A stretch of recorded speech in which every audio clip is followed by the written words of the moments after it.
परमेश्वर ने आदि में मनुष्य के पापों के कारण उनको दंडित किया था और वो दंड जो है मनुष्य तब से लेकर आज तक भुगत रहे हैं।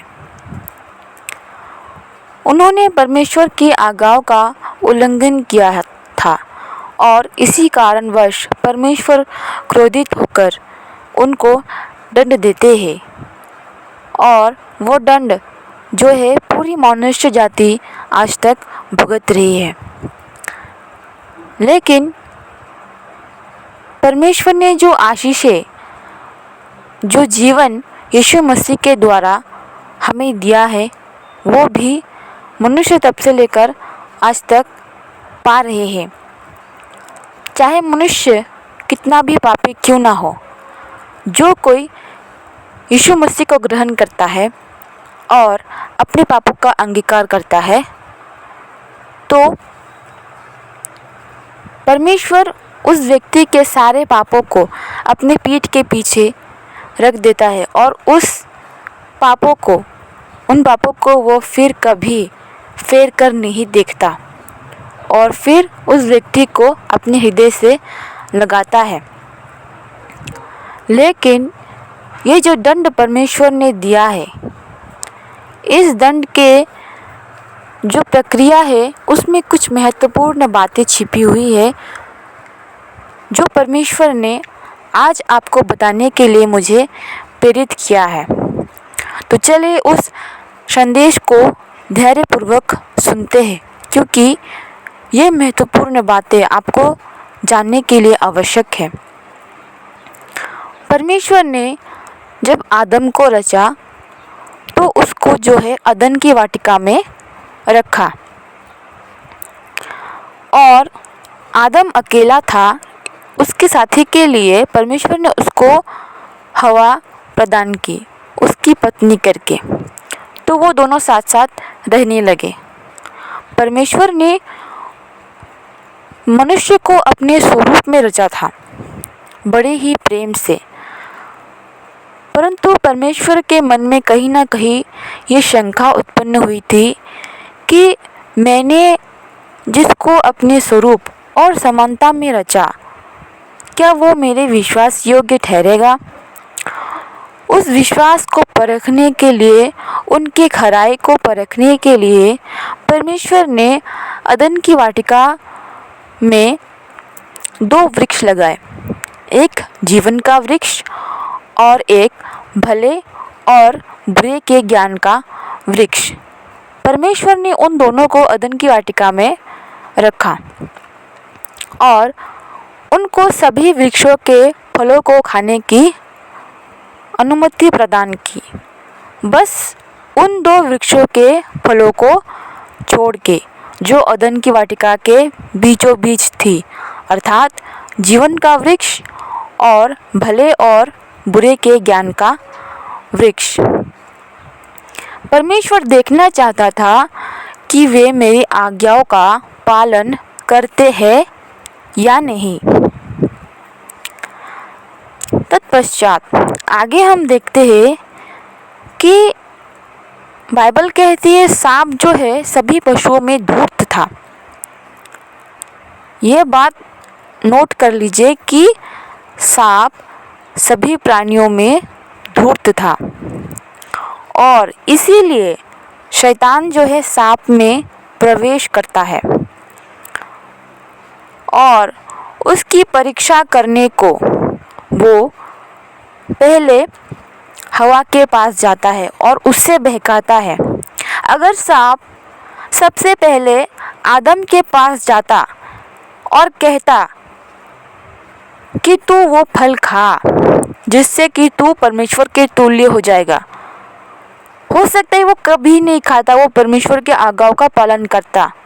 परंतु ये बात शैतान को अवश्य पता थी, इसीलिए उसने पहले हवा को बहकाया, क्योंकि वो उसकी अपनी थी और उस पर भरोसा रखता था। वो उसकी पत्नी थी, वो परमेश्वर ने उसको उसके संग रहने को दी थी। तो फिर शैतान ने आदम को नहीं, पहले उसके अपने को बहकाया ताकि उसके द्वारा परमेश्वर ने जिसको अपने स्वरूप में बड़े प्रेम से बनाया उसको पाप में गिरा सके। और हम ये परीक्षा जो है ये भी परमेश्वर की इच्छा से ही हुई थी। अय्यूब के पुस्तक में हम देखते हैं कि शैतान जो है परमेश्वर से आज्ञा ले लेकर अय्यूब की जो है परीक्षा कर रहा था, उसको दुख कष्ट दे रहा था। तो निश्चय ही यहाँ पर भी परमेश्वर की इच्छा से ही शैतान ने सांप में प्रवेश किया। वो हवा और आदम में प्रवेश नहीं कर सकता था क्योंकि वे पवित्र थे। वे तब परमेश्वर के समानता और उसकी भलाई से रचे गए थे, तो उनमें वे प्रवेश नहीं कर सकता था। सांप जो सभी प्राणियों में धूर्त था, वे शैतान जो है उसमें प्रवेश किया और फिर आदम को पाप में गिराने के लिए उसने हवा का इस्तेमाल किया। हवा को उसने बहकाया कि ये फल अगर तुम खाओगे तो बुद्धि को प्राप्त करोगे और परमेश्वर के तुल्य हो जाओगे, परमेश्वर के समान हो जाओगे। तब हवा जो है बहक गई उसकी बातों में और वह फल खुद खाया और आदम को भी खिलवाया। अवश्य ही आदम ने हो सकता है मना किया हो, लेकिन जिस प्रकार सांप ने उसको बहका दिया, हवा ने भी आदम को बहका दिया और आदम ने भी खा लिया और वो पाप में गिर गया, फिर मृत्यु को प्राप्त हो गया। फिर भी परमेश्वर ने सोचा कि एक अवसर तो मुझको देना चाहिए। इसी इच्छा से उसने आदम को पुकारा, आदम तू कहाँ है? तो आदम ने उत्तर दिया, मैं तेरा शब्द सुन के डर गया क्योंकि मैं नंगा हूँ। तू नंगा है? तुझको ये बात किसने बताई कि तू नंगा है? क्या मैंने जो फल तुझको खाने को मना किया था, क्या तूने वो फल खाया? उसने सीधे सीधे उत्तर नहीं दिया कि हाँ मैंने खाया। उसने दोष लगाना बेहतर समझा। उसने दोष लगा दिया ताकि वो स्वयं बच जाए। और उसने क्या कहा, तूने जो स्त्री मेरे साथ रहने को दी है उसी ने मुझे फल दिया और मैंने खाया। उसने अपनी गलती कबूल नहीं की और दोष लगा दिया हवा पर। तो फिर परमेश्वर ने तब हवा से पूछा, हवा तुमने ये क्या किया? हवा ने भी सेम आदम की तरह ही किया। उसने भी अपनी गलती ना कबूल करके सांप की ओर दोष दे दिया और सांप को फिर परमेश्वर ने दंड प्रदान किया। परमेश्वर ने सांप को कहा, तूने जो ये किया है, मैं तेरे और इस स्त्री के वंश के बीच और तेरे वंश के बीच बैर उत्पन्न करूँगा और वे तेरे सिर को कुचलेंगे और तू उसकी एड़ी को डसेगा। बिल्कुल ऐसा ही अभी भी होता है और ये बात मैंने प्रमाण सहित देखी भी है। अभी कुछ ही दिन पहले की बात है, मैं गांव में थी और गांव में दो घर है, एक है बेम्बू का और एक है सरकारी की ओर से मिला हुआ घर।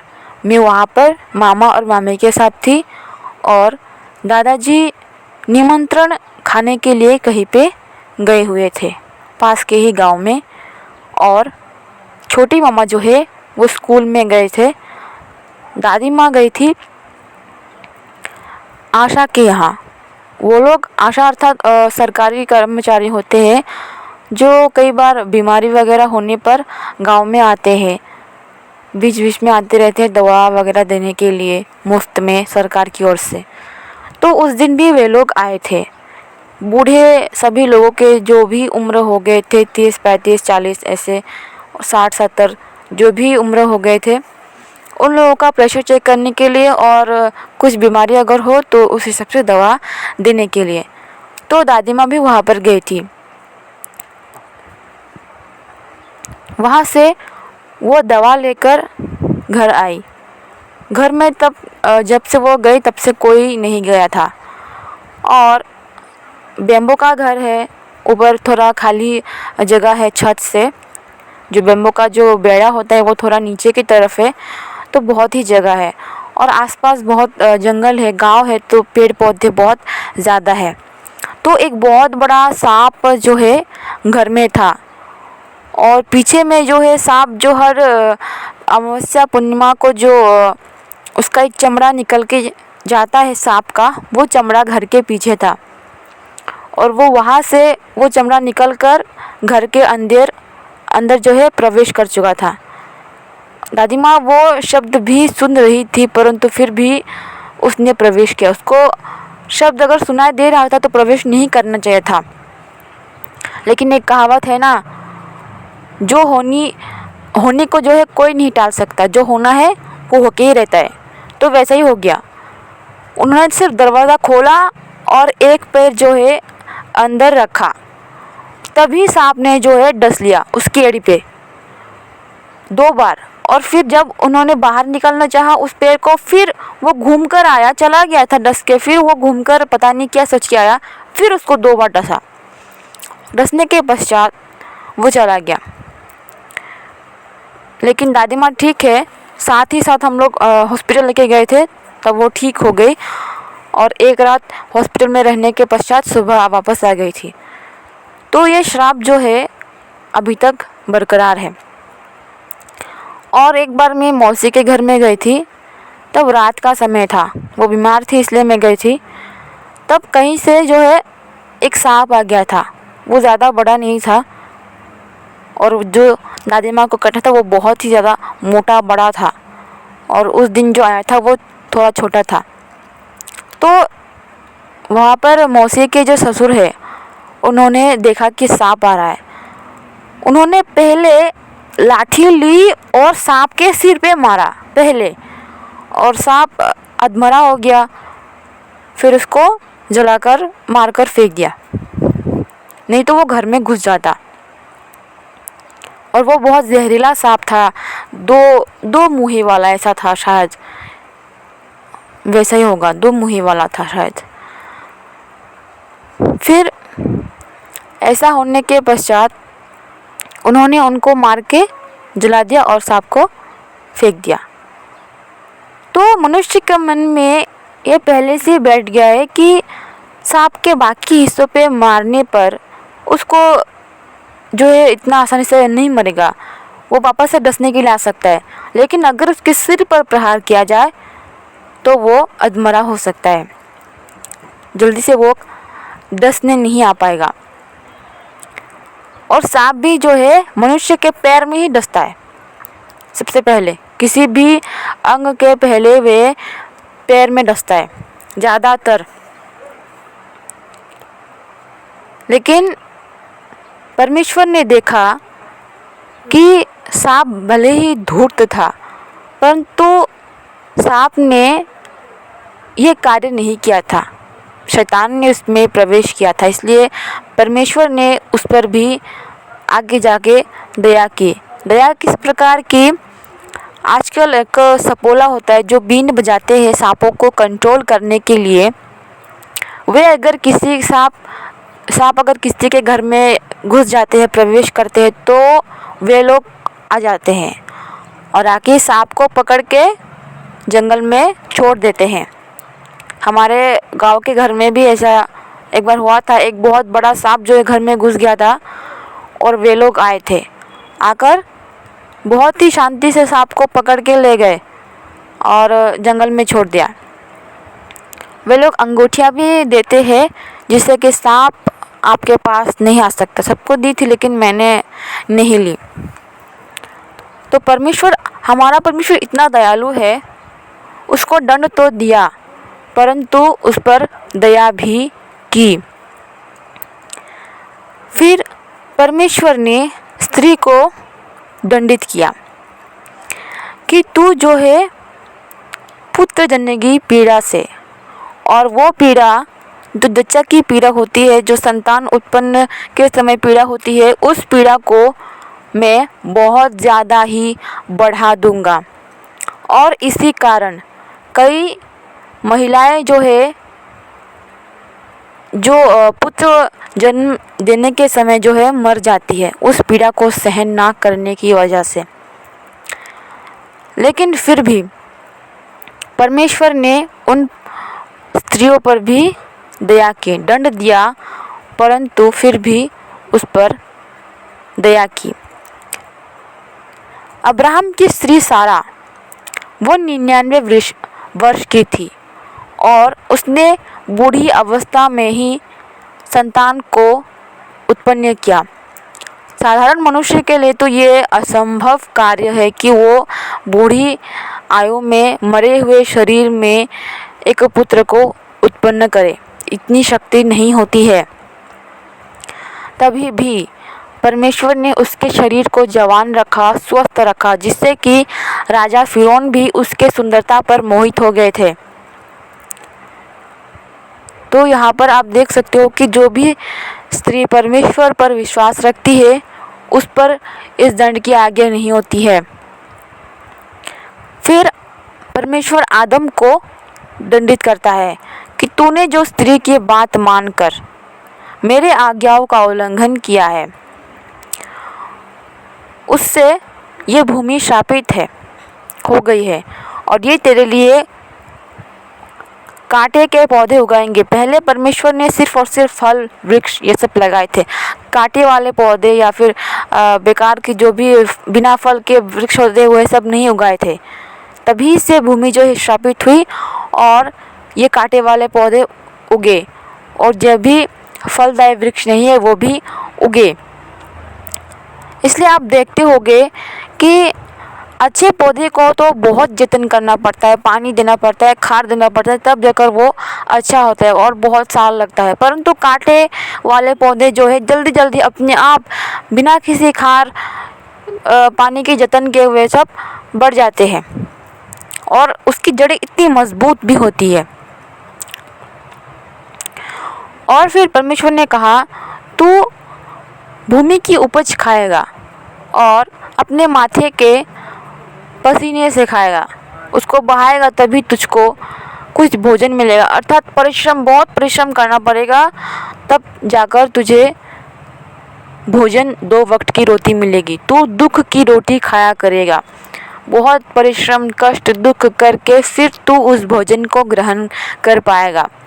परमेश्वर ने तो पहले ही आदम को बहुत सारे खाने के लिए फल दे दिए थे बिना किसी परिश्रम के। उसके परमेश्वर ने आदम को खाने के लिए दिए थे, लेकिन अब उसको परिश्रम करके खाना होगा। इसीलिए आप देखते हो कि मनुष्य जो है, जो भी अपने मत पर चलते हैं, जो भी अपने अनुसार चलते हैं, वे जो है सारा दिन काम करते हैं और चिंता उनके मन में रहती है कि किस प्रकार क्या किया जाए। बहुत कष्ट परिश्रम करने के पश्चात वे घर को लौटते हैं।